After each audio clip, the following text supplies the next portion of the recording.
Full House intro. Whatever happened to predictability? The Milkman, the Paperboy, evening TV?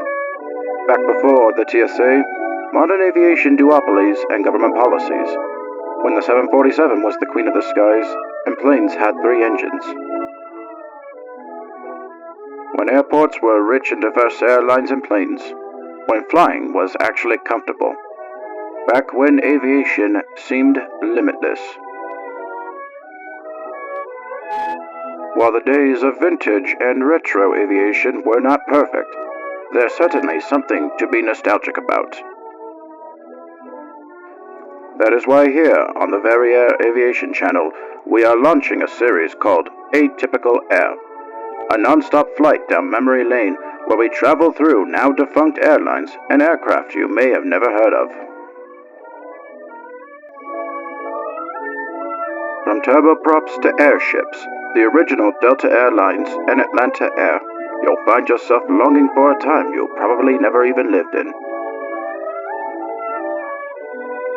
Join us for today's episode on Air Atlanta, its history, its rise and fall, and the impact it left behind on modern air operations.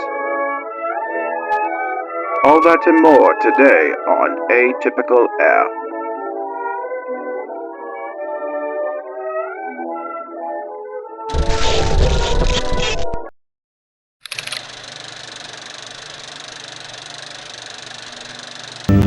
Instead of lines, enjoy gate-side phones, newspapers, and streamlined check-in. A roll-on valet, comfortable seats with more legroom. Superior service for everyone, all at current coach fares. Fly Air Atlanta to Atlanta and New York's JFK.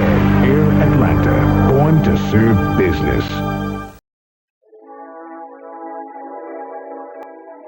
In February of 1984, attorneys Michael Hollis and Daniel Colbert started an airline called Air Atlanta.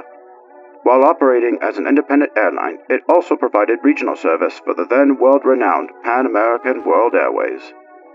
Its first scheduled route was between Atlanta and Memphis, Tennessee.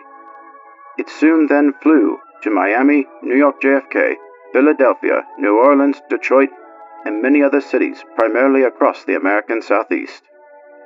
Its fleet was comprised of the 3-engine Boeing 727.